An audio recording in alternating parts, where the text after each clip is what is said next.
tidak berbahan baku daging itu gratis. Itu safe declare Itu ya. safe declare. Gratis. Gratis semuanya. Tidak berbahan baku daging. Tidak berbahan baku. Prosesnya? Prosesnya sama. Sama ya. Sama. Bapak merasakan ada fluktuasi perkembangan jumlah IKM di forum IKM terus bertambah atau menyusut? Bertambah. Terus bertambah. Terus bertambah. Karena prospek peluangnya tinggi atau? Iya, minat dari pelaku IKM. Pertanyaan saya kan, ketika ada bantuan atau kerjasama dengan lembaga keuangan menjadi persoalan nggak? Enggak. Lembaga keuangan syariah atau konvensional? Enggak. Nggak ada. Enggak ada. Kenapa nggak ada?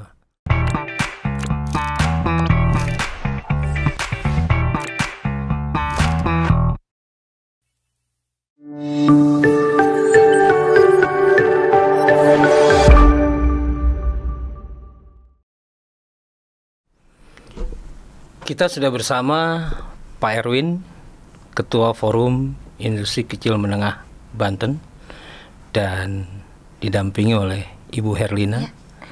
Bendahara Umum. Bendahara Umum Industri Kecil Menengah Banten. Terima kasih sudah hadir, Kang Erwin dan Ibu. Assalamualaikum warahmatullahi wabarakatuh. Sehat? Alhamdulillah. Alhamdulillah. Sahabat Banten Podcast, jumpa lagi dalam program Halal Lifestyle. Kita akan konsisten bicara persoalan halal, di mana halal menjadi sebuah persyaratan untuk bisa ekspor ke luar negeri, ke negara manapun, dan menjadi sebuah persyaratan untuk bisa beredar di Indonesia. Di Indonesia. Jadi nggak hanya di luar negeri ya, Iya, di Indonesia juga. Di Indonesia. Itu penting. Nah, sahabat, halal lifestyle bukan saja bicara tentang syariat. Jadi tentu bukan sebuah dikotomi antara Islam dan bukan Islam. Tapi halal lifestyle tentu saja bicara tentang maslahah, suatu produk yang dapat memberikan manfaat sepanjang hayat bagi manusia dan lingkungannya. Kemudian universal, karena produk halal tentu saja harus sehat, higienis, aman, bersih, baik jasmani maupun rohani, sehingga berlaku secara universal. Dan tentu saja produk halal adalah produk yang juga menjadi prinsip hak asasi manusia. Produk yang berkualitas tanpa harus memandang suku, ras, agama, dan perbedaan geografis negara. Betul ya? Betul. Oleh karena itu kita akan coba bincang-bincang bagaimana prospek dari industri kecil menengah Banten untuk bisa menembus pasar global. Karena kabarnya di Indonesia menjadi pasar halal nomor 1. Ya. Tapi masih menjadi produsen halal yang di nomor 10. Betul Kang Erwin? Betul ya. Nah, pertanyaan pertama saya buat Kang Erwin sebagai Ketua Forum IKM, apakah motivasi halal ini terdorong oleh sebuah aturan yang sekarang memang dipersyaratkan oleh Undang-Undang 33 2014, atau ada motivasi tersendiri yang lahir di IKM? Karena emang ini sudah ada undang-undangnya yang langsung diituin sama Kementerian Agama, yang tadinya kan cuman sampai ke MUI. MUI mengeluarkan fatwa halal, sedangkan untuk sertifikat halalnya di Kementerian Agama. Tentunya emang harus suatu syarat mutlak untuk penjualan, baik yang besar ataupun yang kecil, supaya bisa diterima di kalangan manapun gitu. Itulah gitu. Nah, Kang Erwin, Sip. Untuk mendapatkan sertifikat halal untuk usaha kecil mendengar. Apa saja yang dipersyaratkan? Pemerintah nggak neko-neko ya, persyaratannya itu benar-benar mudah, hanya KTP, NIB, dengan email yang bisa koneksi langsung dengan OSS halal, gitu. Nanti dibantu dengan pendamping halal yang langsung diturunkan oleh BPJPH. Masing-masing pelaku IKM, dan di situ benar-benar mudah sekali gitu, tidak perlu nunggu lama kalau emang misalkan persyaratannya sudah dipenuhi. 1 bulan juga keluar. Itu proses administratif. Ya. Selanjutnya ada proses apa lagi, Bu Herlina? Kalau untuk proses sih biasanya nanti akan ada kunjungan ya. Untuk dilihat langsung, itu proses pembuatannya dari bahan baku juga. Nah, kalau bisa diceritakan secara detail kunjungan itu dimulai dari tahap apa? Dari tahap pendaftaran dulu. Kalau sudah pendaftaran, baru nanti akan disurvei ke rumah. Setelah disurvei, apa yang disurvei? Bahan baku. Kemudian? Termasuk seperti nggak hanya bahan baku yang jadi untuk di makanan ya, tapi dari wadah-wadah pun itu semua harus terpisah dengan yang dipakai sehari-hari. Bahan baku, iya, pengolahan, sabun juga. Sabun juga itu semua harus bersertifikat halal. Penyimpanan penting. Penyimpanan juga harus terpisah itu tadi itu. Sampai pada tingkat distribusi. Pemasaran. Distribusi kalau pemasaran kalau hanya sekedar ini langsung sih nggak ada masalah ya. Cuman yang harus diperhatikan ya itu tadi, pendistributian tuh kadang-kadang di perjalanan kita nggak ini, makanya dari kemasan juga harus sudah siap ya. Berapa biaya yang dikeluarkan? Kalau yang tidak difasilitasi oleh dinas itu mungkin sekitar 4 juta. 4 juta. Tapi kalau yang difasilitasi gratis. Gratis difasilitasi oleh dinas terkait. Ada yang Disperindak boleh, Dinkop juga boleh. Dinkop. Ya. 2 OPD ini memfasilitasi. Bisa memfasilitasi. Kedua OPD ini persyaratannya sama. Sama. Nah, setelah itu baru boleh beredar. Tentu dengan dapat sertifikat. Boleh diperlihatkan contoh sertifikat.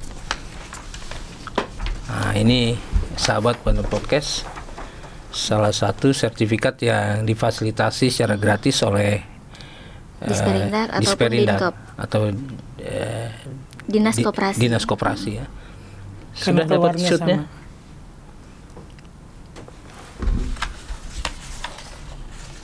Sudah? Oke, kita kembalikan. Ini sebulan ya? Iya, 1 bulan. Prosesnya sebulan. Sebulan untuk yang difasilitasi itu kan ada pembiayaan dari kas daerah ya. Tapi kalau yang ikut program halal pemerintah bisa jadi 4 bulan. Bisa jadi 4 bulan. Iya, karena ada antrinya. Prosesnya itu antrinya. Karena ribuan kan sekarang.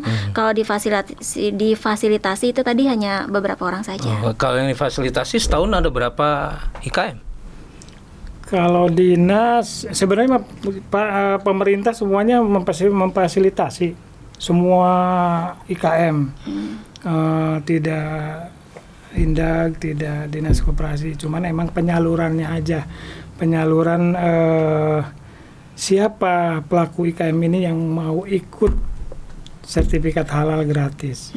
Bahkan BI juga, BI Untirta yang punya program halal, semuanya sebenarnya berpusatnya sampai ke BPJPH, Badan Penyelenggara Jaminan Produk Halal. Semuanya itu gratis semua. Jadi kalau diakumulasi setahun yang difasilitasi gratis itu berapa IKM? Kuota ya, kuotanya. Kuota 30 mungkin ya Pak. Itu kalau yang dari IKM 30 IKM 30 per tahun. Per tahun. Dari seluruh dinas atau lembaga yang memang bisa? Oh enggak, kalau semuanya hampir enggak kehitung ya. Enggak, yang difasilitasi kuota per tahun. Iya. Berapa? Kalau seluruh Banten ini. Seluruh Banten? Banten ini pernah nomor 1 fasilitas halal seluruh Indonesia. Pernah nomor 1, 2 jutaan. 2 jutaan? Per tahun? Per tahun. 2 juta IKM? Difasilitasi gratis per tahun. Tahun berapa itu? tahun 2021 kalau nggak salah. Cuma 1 kali itu. Tapi kesininya emang karena mungkin sudah terfasilitasi kan, kesininya mulai sedikit. Mulai sedikit. Iya. Ya, tapi kalau untuk pelaku IKM yang tidak berbahan baku daging itu gratis. Itu self declare ya. Itu self declare. Gratis. Gratis semuanya. Tidak berbahan baku daging. Tidak berbahan baku. Prosesnya? Prosesnya sama. Sama ya? Sama. Oke. Kalau jumlah IKM di Banten ini berapa sih Bu Herlinda? Sekitar 12.000 untuk di Serang aja ya. Di Serang 12.000. Di Kalau Serang. seluruh Banten? Wah, tidak terhitung ya. Maksudnya emang kalau karena sekarang kan semuanya terfokus pada usaha itu, usaha IKM, hampir ya 2 jutaan ya. 2 jutaan. Oke. Nah, capaian setelah dapat sertifikat halal apa sih yang diharapkan atau yang terjadi di IKM? Untuk yang usaha ya pastinya produknya lebih terangkat. Lebih terangkat. Iya. Naik kelas lah. Bagaimana ceritanya kok bisa terangkat? Punya nilai plus. Apa itu? Nilai lebih, konsumen merasa nyaman ya. Konsumen merasa nyaman. Merasa nyaman. Dan produknya lebih dipilih oleh konsumen. Betul. Karena kan sekarang ya dengan notabene Banten ini juga Muslim, pastinya pilih-pilih juga ya. Oke. Kemudian katanya bisa ekspor juga. Ekspor ya. Kadang-kadang sudah ada yang ekspor. Ya. Ada. Di kita ada. Di IKM ada berapa jumlahnya yang sudah ekspor? Nggak terlalu banyak sih. Masih sedikit ya. Puluhan, satuan karena masih emang baru mulai di bawah juga. 10. Karena emang kitanya kan baru mulai. Kita bekerja sama dengan PT Burok itu baru mulai di bulan. Dikerjasamakan dengan pihak ketiga untuk bisa ekspor. Betul, karena emang punya linknya ke situ. Bukan oleh pemerintah. Belum.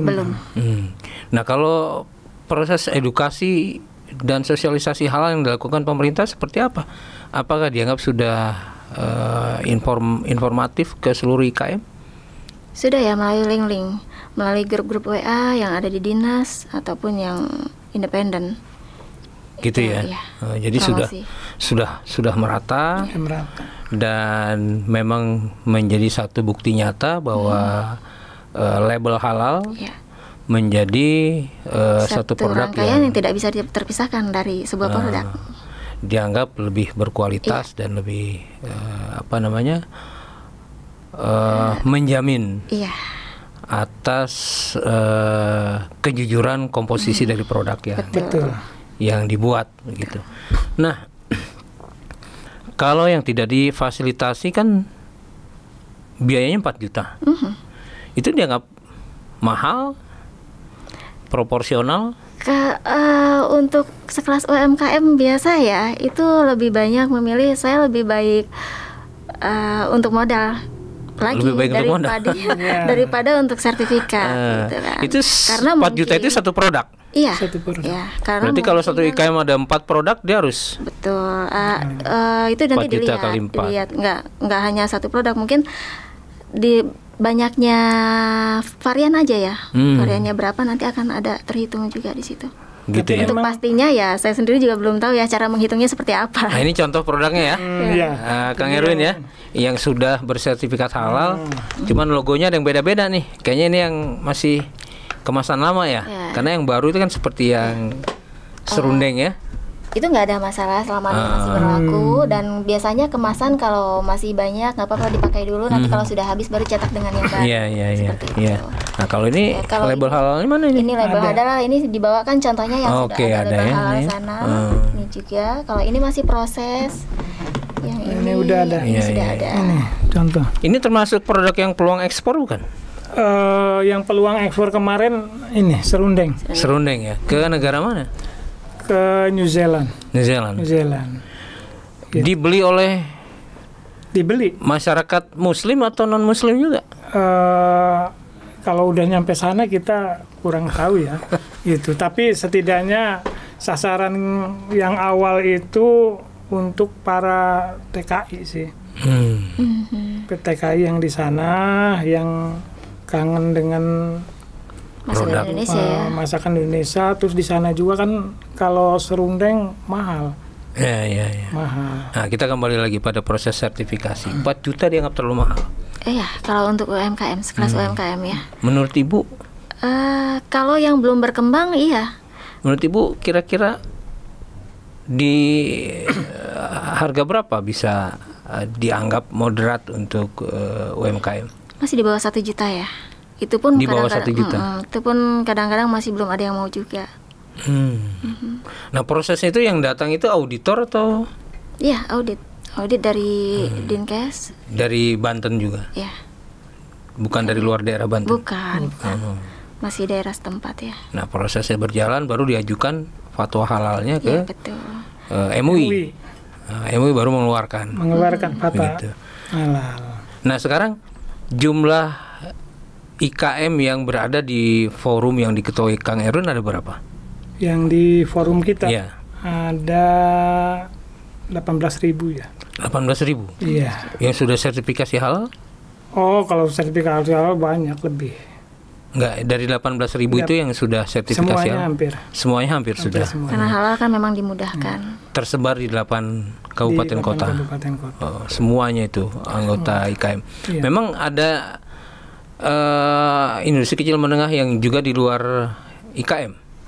Ada. Banyak juga. Banyak. Cuman kalau IKM itu adalah ownernya pemilik usaha. Ya, seperti Bu Erlina, pengurus IKM, bendara IKM punya produk itu sudah termasuk IKM. Gitu. Jadi kalau yang industri cuman namanya usahanya doang kita enggak. Oke. Tapi kayaknya kita kesulitan data deh. Jumlah IKM di Banten ini masih beragam versi. Iya. Karena kalau kita emang terjun langsung, merekanya yang daftar ke kita, jadi kita yang tahu.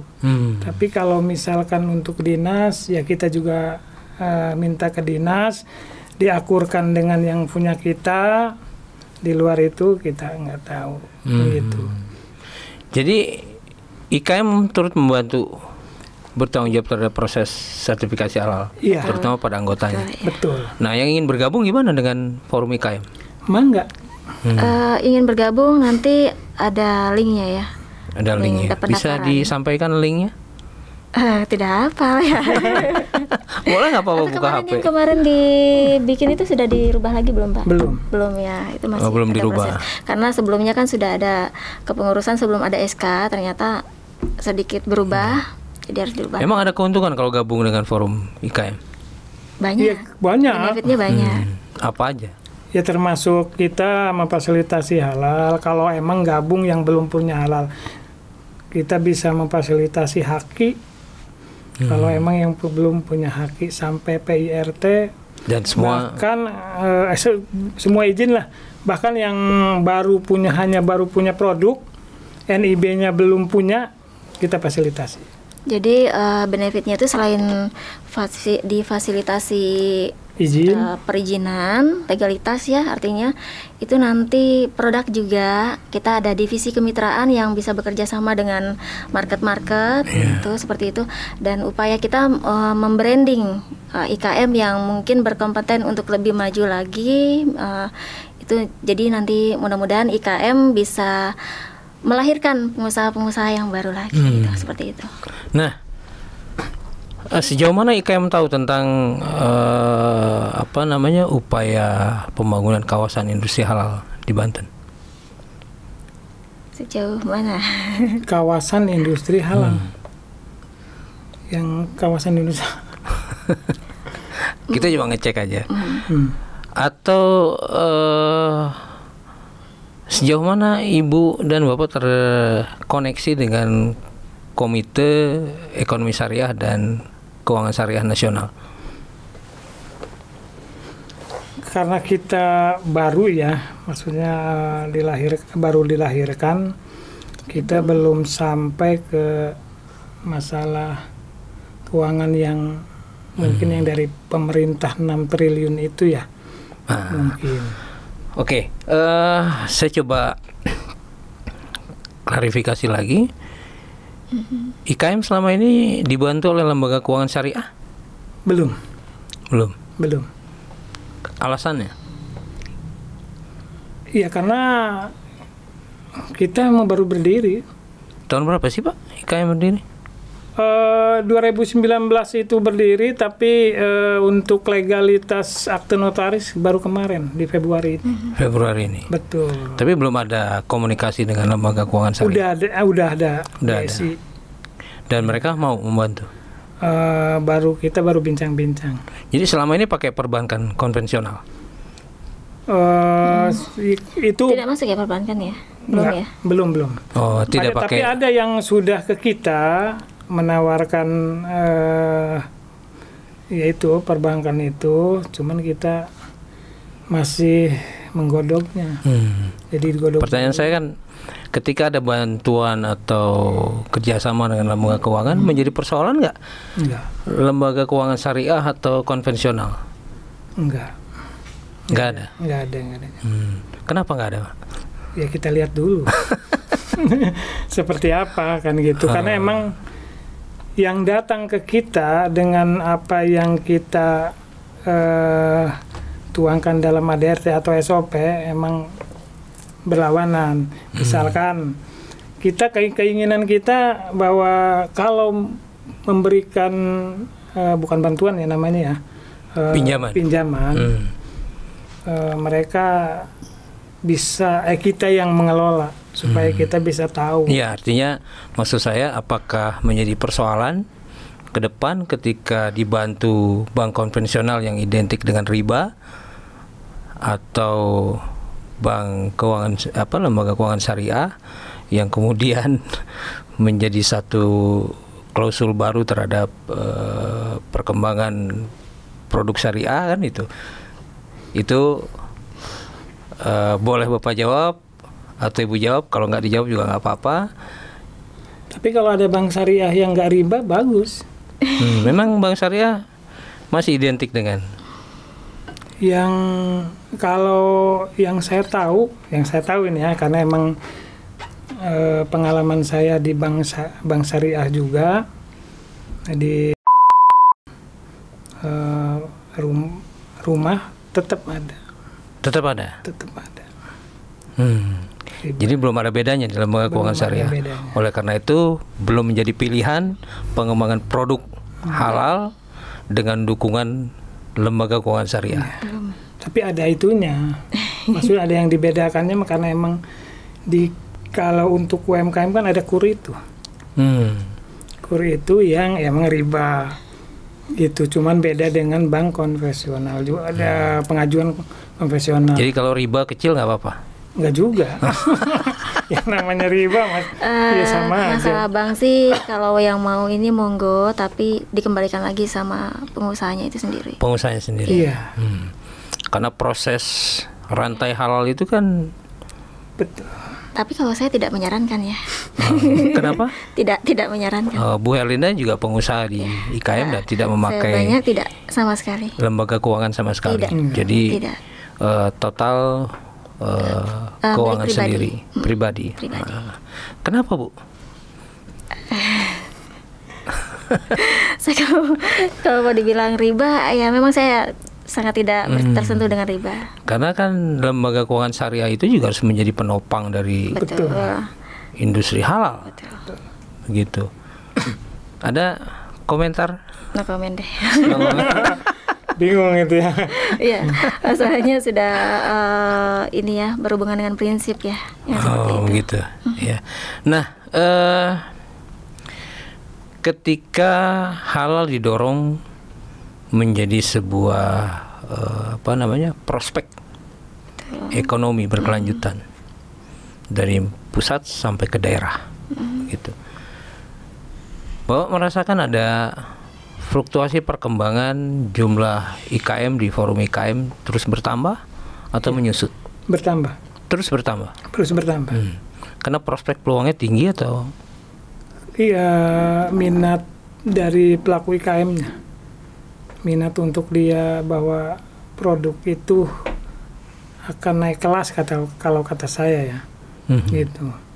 Kalau dengan dicantumkannya label halal itu, yaitu pembeli tidak ragu. Tidak ragu. Prosesnya juga panjang. Iya. Gitu. Ada kendala dalam proses sertifikasi, terutama yang berbiaya sendiri?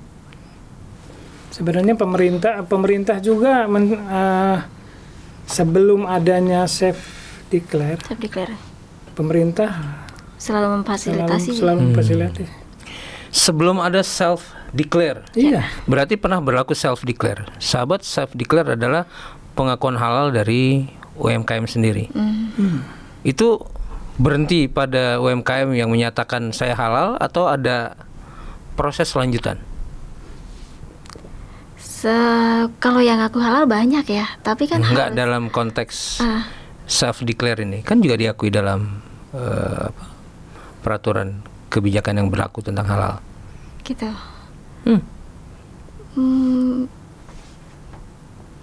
Gimana ya?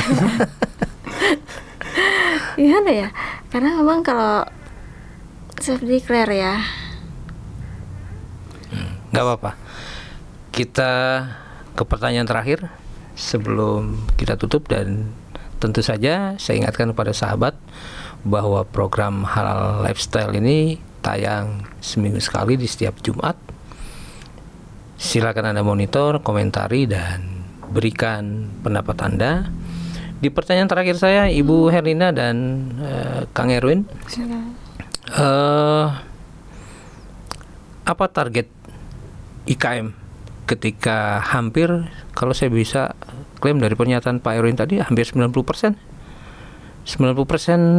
forum IKM sudah bersertifikat halal semua, atau 80%? Kalau di IKM? Iya. Iya. Apa target selanjutnya untuk bisa masuk pasar ekspor? Ya, target selanjutnya ya sambil berjalan kita mencari pasar. Mencari pasar? Mencari pasar sendiri? Kerjasama, iya. Bahkan emang dengan kita sering bukan siar ya namanya, peluang itu sering datang ke kita. Nggak ada peran atau sesuatu yang dirasakan dari Pemprov Banten mengenai peluang pasar? Ada nanti dari Indah mungkin ada link ya Pak ya. Kita kan masih belum. Belum ada. Iya. Jadi masih meraba sendiri. Iya, tapi datangnya karena kita berkantor juga di PTSI, peluang-peluang itu datangnya juga ke situ. Ya, mudah-mudahan kedepannya ada. Pak Kadi sendiri selalu support, gitu. Seperti yang kemarin kita kan sudah bekerja sama dengan PT Pos Sebanten. Untuk penjualan, untuk pengiriman, untuk jadi belum ada kebijakan untuk membantu pasar ekspor untuk IKM Banten, terutama produk-produk yang bersertifikasi halal. Belum ada ya. Nah, kalau meraba sendiri kan artinya biaya merabanya juga cukup besar. Kalau sudah ada pemerintah akan bantu. Kalau untuk masalah biaya. Setahu Bu Herlina sama Kang Erwin, apa sih target pemerintah terhadap prospek halal ini? Ya, meningkatkan nilai jual. Ada lagi? Ya itu sama, naik kelas lah. Gitu. Setidaknya ya aman aja lah. Oke. Gitu. Baik, Kang Erwin, terima kasih banyak sudah mau share dengan kami. Bu Herlina, terima kasih. Jangan kapok. Insya Allah kita akan terus bertemu dalam program Halal Lifestyle, bincang halal, maslahah, universal, dan asasi. Terima kasih. Assalamualaikum warahmatullahi wabarakatuh. Waalaikumsalam warahmatullahi wabarakatuh. Terima kasih, Erwin. Bu Herlina, terima kasih.